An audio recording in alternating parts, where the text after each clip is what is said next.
요한일서 2장 14절부터 17절까지입니다. 같이 읽습니다. 시작.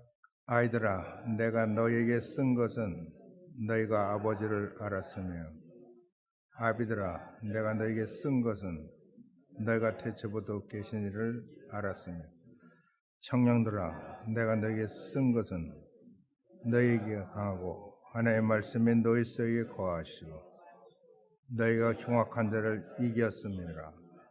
이 세상이나 세상에 있는 것들을 사랑치 말라. 누구든지 세상을 사랑하면 아버지 사랑이 그 속에 있지 아니하니, 이는 세상에 있는 것이 안목의 정욕과 이생의 자랑이니 다 아버지께로서 쫓아온 것이 아니요 세상으로 쫓아온 것이라. 이 세상도 그 정욕도 지나가되 오직 하나님의 뜻을 행하는 이는 영원히 거하느니라.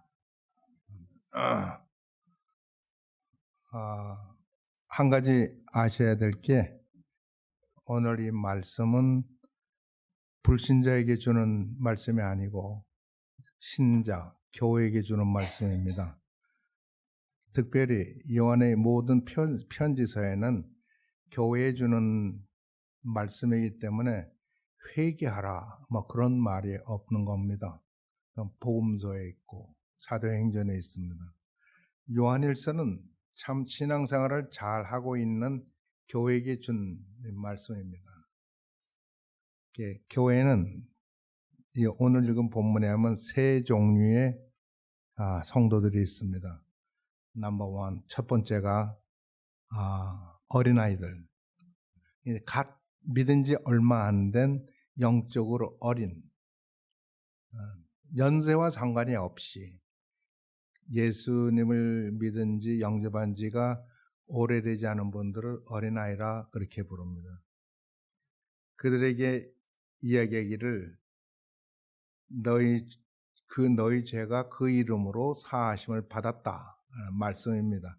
그러니까 신앙 고백한 지가 얼마 안 돼요. 아주 프레시하죠.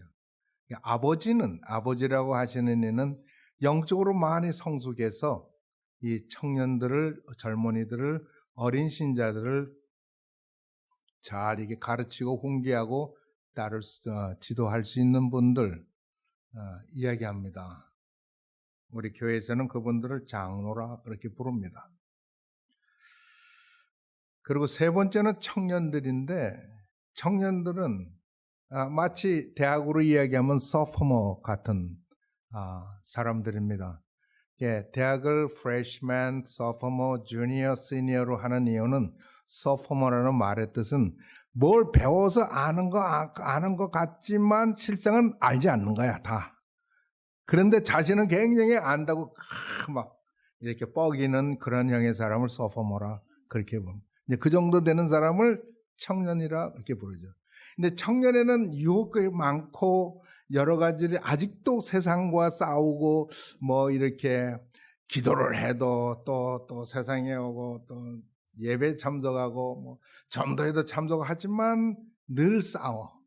그래도 결국은 이겨. 그래서 이 청년들을 향해서 너희가 악한 자와 싸우고 또 너희가 이겼다라고 이야기합니다. 여러분 아세요? 하나님께서 다 이긴다고 얘기하는 거예요, 너희들이. 누가 이기겠어요, 그 사람들이? 우리 예수님의 이름으로 이기는 겁니다. 이제 이러한 교회의 이야기하기를 15절에 이 세상이나 세상에 있는 것들을 사랑치 말라. 여러분 세상 사랑치 말라 그러면 세상 사랑하지 않습니까? 여러분 세상 이기면서 삽니까? 세상 사랑하지 않습니까? 우리는 세상을 너무 사랑합니다. 왜 그런지 아세요? 이 세상은 우리 육체가 좋아하는 것을 다 가지고 있기 때문에 그렇습니다. 우리가 세상에 있는 것을 보면 내 마음이 동의하고 좋아하고 가지기를 동의하고, 그리고 육체로 그 일을 행할 때 죄라고 하는 겁니다. 그래서 이 세상의 것들은 다 하나님께로 온 게 아니다라는 거예요. 그러니까 세상을 사랑하지 말라라고 얘기합니다. 세상을 이긴 자가 누구뇨? 사도 바울은 그렇게 얘기합니다. 우리 사도 요한은 그렇게 합니다. 믿음이 아니면 세상을 이긴 자가 누구뇨? 라고. 그 말은 궁극적으로 어떤 거예요? 아무도 이길 수 없지만 믿음이 이긴다는 것은 오직 그 믿음이 무엇을 믿느냐면 세상을 이기신 예수 그리스도로 말미암아 구속받은 모든 백성이 결국은 이긴다는 거예요. 그러니까 믿음만이 이기는 거예요. 믿음만이. 근데 그 믿음은 내가 믿음으로 이기는 게 아니라 하나님의 아들 예수 그리스도 다 이겼어요. 세상을 이겼어요. 우리는 그 안에 있기 때문에 그분의 승리가 우리의 승리가 되는 거예요. 궁극적으로 오늘 말씀도 그 이야기를 하려고 하시는 말씀에 그러나 여전히 세상을 너무 애착하지 말라 사랑하지 말라 세상을 사랑하는 세상에서 온 모든 것들은 아무것도 하나님께로 온 게 없다 하는 것이 꼭 기억하십시오. 아무리 세상이 좋아 보이고 나를 흡족해 하는 것이라 할지라도 그것은 아버지께로 온 게 아닙니다. 영적인 사람은 이것이 아버지께로 온 것이냐 아닌가를 구별합니다. 그래서 아버지께로 온 것은 다 yes 받아들이지만 아버지께로서 오지 않은 것은 다 no 아니라고 그러고 받아들이지 않아야 됩니다. 우리의 싸움은 그 영적 싸움입니다. 그래 누가 세상을 이겼느냐? 오직 믿음이다. 예수 그리스도는 믿음이다. 우리는 지지만 그분은 그리스도는 이기셨다. 하나님의 말씀이 우리에게 전하고 있는 것, 강조하고 있는 건 뭐냐면 너를 믿지 마, 너를 보지 마. 우리는 우리를 자기 반성을 하고 세상에서는 반성도 하고 이제 곧 새해가 옵니다만 새해 솔루션, 새해 각오도 하고 그러지만 하나님은 성경 어디서도 네 자신을 발견해보고 반성하고 하라는 말이 없어요. 항상 하나님을 가까이 하라. 하나님 말씀을 들어라. 그리고 신약에서는 예수 그리스도 믿어라. 그 안에 거하라. 그리고 우리의 사도들은 얘기를 너희들은 이미 그리스도 안에 있다 라고 얘기를 합니다. 여러분 이게 얼마나 축복인지 아십니까? 복 중에 최고죠. 인생에 태어나서 이것만 가지면 더 부러울 게 없죠. 그리스도 안에 있으면 모든 거 다 끝났다는 얘기예요. 그러니까 이 모든 종교가 뭘 얻으려고 애를 씁니다. 그래서 자기도 고행도 하고 막 자기 몸을 치고 이렇게 해서 뭘 이루려고 하는데 기독교는 하나님의 아들 예수 그리스도가 다 이룬 것을 믿음으로 시작하는 겁니다. 끝도 믿음입니다. 우리는 마지막 갈 때도 믿음으로 가는 겁니다.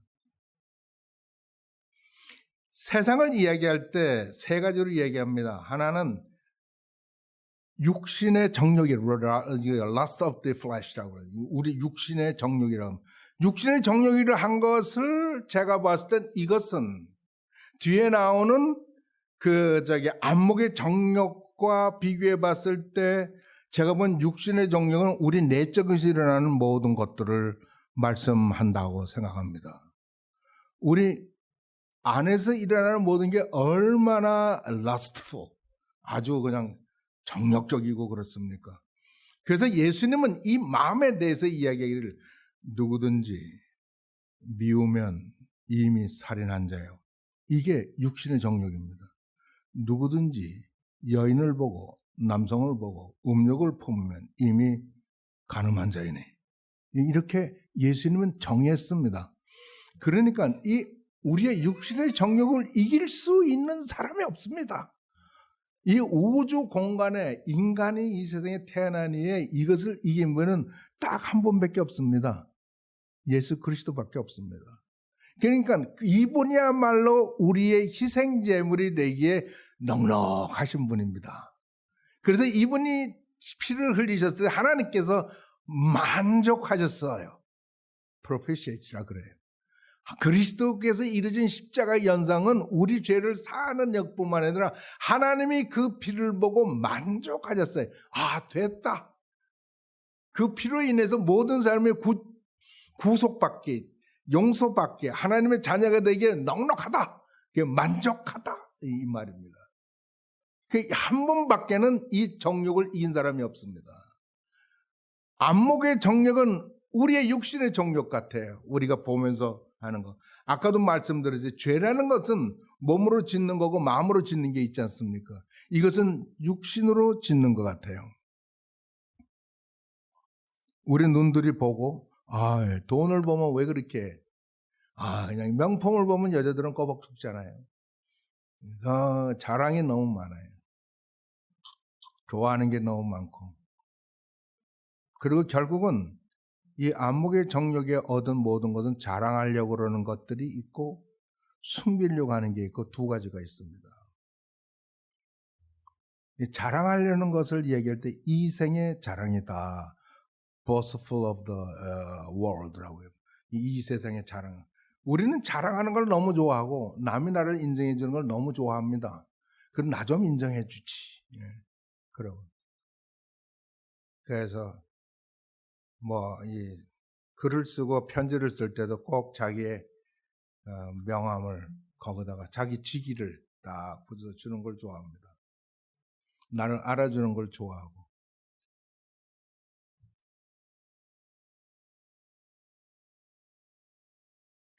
여러분, 하나님의 사람은 자랑하려고 그럴 때 자기 몸을 치는 겁니다. 자랑할 거리가 있다면 부끄럽게 생각하기도 하는 겁니다. 내가 자랑할 게 뭐였나. 그런 사람은 자랑할 거를 딱 한 가지만 가지고 있습니다. 내가 예수밖에 자랑할 게 어디 더 있는가. 나의 하나님, 나의 구주에 뭐 자랑할 게 있는가. 자기 몸을 숨기는 사람입니다. 그러니까 진짜 기독교인은 그냥 겸손할 수밖에 없습니다. 저는 사람들이 저를 보고 교만하다고 이야기하면 물론 저는 교만합니다라고 이야기하지만 저 스스로 속으로는 치욕으로 여깁니다. 내가 예수 모습이 그렇게 안 보이나? 나에게 그런 예수님의 겸손 같은 게 도대체 나타나지 않는단 말인가? 날 보고 교만하다니. 이건 나의 치욕이죠. 저의 고민이에요. 이생의 자랑을 사랑하는 사람은 예수의 자랑을 할 것을 잃어버리는 사람이에요. 그러나 진짜 하나님의 사람들은, 교회는 오직 우리 구주 예수 그리스도만이 우리의 자랑이에요. 우리의 자랑이나 기쁨이 어디 있습니까? 예수 그리스도고 우리와 함께하는 성도들이 우리의 면류관이고 그렇다고 말이죠. 그런데 정말 우리는 세상을 사랑하지 않나요? 우리는 세상을 사랑하지 말라 그러니까 정말 우리는 세상을 사랑하지 말고 살고 세상을 사랑하지 않고 삽니까? 제가 건방진 이야기를 하나 할게요. 저는 어떤 때는요, 이 세상에서 아무도 나를 책을 할 게 없는 사람처럼 그렇게 하나님 앞에서 느껴질 때가 있습니다. 그런데 조금 후면은요, 이 세상에서 나같이 더러운 인간도 없다는 생각을 아울러 또 갖습니다. 저도 왔다 갔다 합니다. 그러나 복음은 우리를 살립니다. 우리가 아무리 주님만을 자랑으로 삼고 세상을 버리려고 해도 안 돼요. 세상에 너무 좋은 게 많고 너무나 세상에 길들여 살아가지고 쉽게 넘어지고 쉽게 들어가고 그럽니다.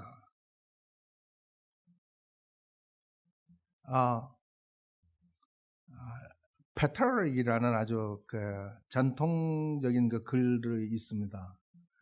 거기에 아주 재미난 이야기가 하나 있습니다.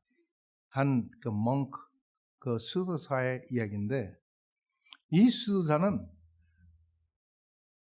교회에서 기도를 얼마나 열심히 하는지, 하여튼 하나님이 곁에 계시고 그래서 아주 하나님과 같이 자신이 거룩해지는 걸 느낄 정도로 그렇게 헌신해서 기도를 합니다. 그리고 교회를 나오고 살 때는 그냥 절망합니다. 왜? 세상에 또 넘어져가지고 또 실수하고 또 잘못하고 삽니다. 그러면 다시 교회 가서 열심히 또 기도해가지고 그냥 내가 거룩하다는 그냥 그 확신이 설 때까지 기도를 하고 교회를 떠나 나오면 또 실수를 하고 또 하고 이것이 반복되는 삶을 삽니다. 그러다가 하루는 예전 같지 않은 큰 잘못을 또 저질러 가지고 절망 속에서 어찌할 줄을 몰라 가지고 그는 다시 교회로 찾아갑니다. 그래서 기도도 못하고 앉아서 이렇게 하늘만 쳐다보고 있을 때 그는 하늘문이 열리는 것을 보고 그리고 거기에 우리 주님이 서 계신 것을 봅니다. 그런데 그 서 계신 주님을 보는 순간 어디서 나타났는데 어김없이 마귀가 나타났습니다. 그리고는 사탄이 예수님께 얘기합니다. 아이고 예수님 잘 만났습니다. 저자 말해 저자 저 수도사 말해 저거 가망 없죠? 그러니까 네가 왜 그런 말을 하냐? 저자는 이젠 포기하셨죠? 네가 감히 나에게 내 말을 나를 스탑시킬 수 있다고 생각하느냐? 아니 보십시오. 항상 교회 와서 예수님께 왔다가는 또 며칠 안 지나면 나에게로 오고 또 그냥 교회로 와서는 예수님께 왔다가는 또 나에게로 오고 결국은 나에게 오는 게 아닙니까? 라고 얘기합니다.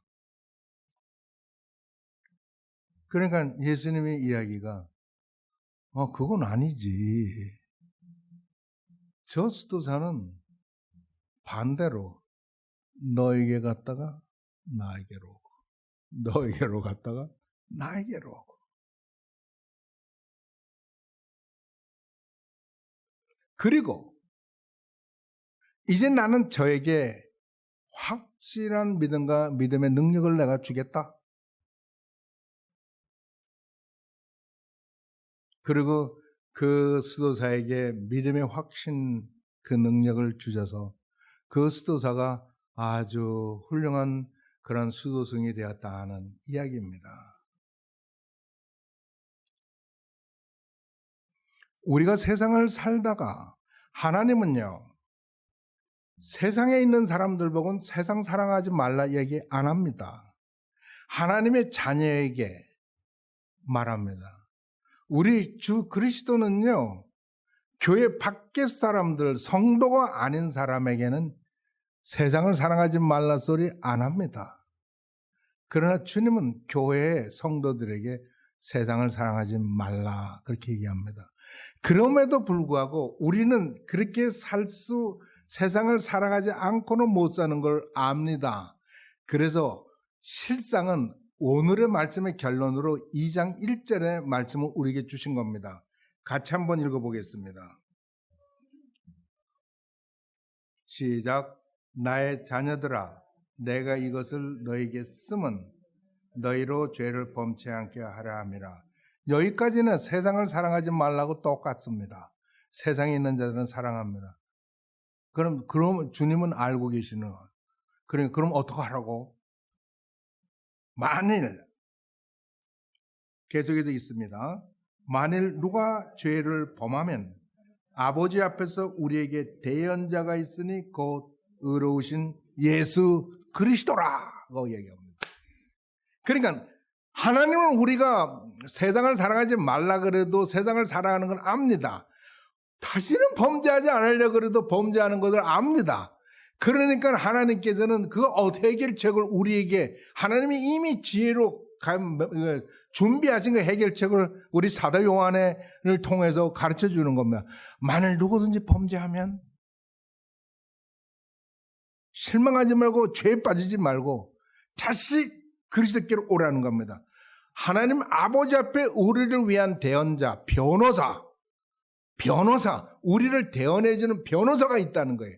그는 어떤 사람이냐면 우리의 의롭지 못함을 다 의롭게 하시는 의로우신 분 예수 그리스도라는 겁니다. 그래서 1장 9절에는 뭐라고 얘기냐면 이렇게 같이 읽습니다. 9절. 만일 우리가 우리 죄를 자백하면 저는 미쁘시고 의로우사 우리 죄를 사하시며 모든 불의에서 우리를 깨끗게 하실 것이요. 여기에 보면은 말씀이 아주 기가 막힌 말씀 씁니다. 너희는 회개하고 구원을 받으라, 다시 받으라 그런 말이 안 합니다. 왜 그럽니까? 이미 죄를 고백하고 사함을 받은 백성인 다시 하나님이 그리스도께서 피를 흘리실 이유가 없는 겁니다. Once for all이라고 영어로 얘기합니다. 단번에 다 해결해 버린 거예요. 우리 모든 것을. 그래서 여기서는 그러나 우리가 죄를 지으면 자백하라는 겁니다. 자백하라는 거예요. 숨기지 말고 자백하고 그 다음에 일은 전부 다 누구 일이냐 하면은 그리스도 일입니다. 그는 미쁘시고 의로우사. 그는 미쁘시고 충성스럽고 의로우셔서 우리 죄를 사하시고 모든 심판이 누구에게 맡겨졌다고요? 아들 예수 그리스도께 맡겨져서 그분이 사하면 사는 거예요. 그가 우리의 죄를 사하시고 모든 불의에서 우리를 깨끗게 하실 것이요. 우리를 깨끗하게. 그러니까 하나님이 우리를 깨끗하게 보신다 그러면 누가 감히 우리를 더럽다고 이야기하겠습니까? 초대교회도 이런 일로 인해 가지고 교인들이 많이 상처를 입고 힘들어했던 것 같아요. 그래서 하나님께서는 우리 주님께서는 사도행을 통해서 이 진리의 말씀을 우리에게 줘서 용기 있게 죄를 범하지 말고 세상을 사랑하지 말고 실수하대로 열심히 주 안에서 살아라. 우리의 대언자는 우리 주 예수 그리스도다. 이렇게 말씀하시는 겁니다. 우리는 예수 그리스도를 알수록 믿음의 증진, 발전해야 되고 믿는 믿음에서 더욱 발전해야 됩니다. 우리의 믿음의 대상은 오직 예수 그리스도. 우리의 모든 행위에 대한 대답도 예수 그리스도. 그래서 그리스도 안에 있는 것을 즐거워하시고 떠나지 마시기를 주의 이름으로 축원합니다. 감사하신 우리 주님, 오늘도 진리의 말씀을 제 연약한 심령들을 위해서 주셔서 우리를 다시 한번 믿음을 새롭게 하여 그리스도를 바라볼 수 있게 해주시는 정을 주님께 감사드립니다. 주여, 우리가 실망하고 실수하고 어려워할 때 우리 주님 우리를 불러주시고 미쁘시고 의로우셔서 우리 죄를 사하시고 우리의 모든 불의에서 깨끗게 하신다고 하셨으니 우리가 이 말씀을 믿고 다시 한번 힘을 냅니다. 주님 감사합니다. 우리 주 예수 그리스도의 이름으로 기도합니다. 아멘.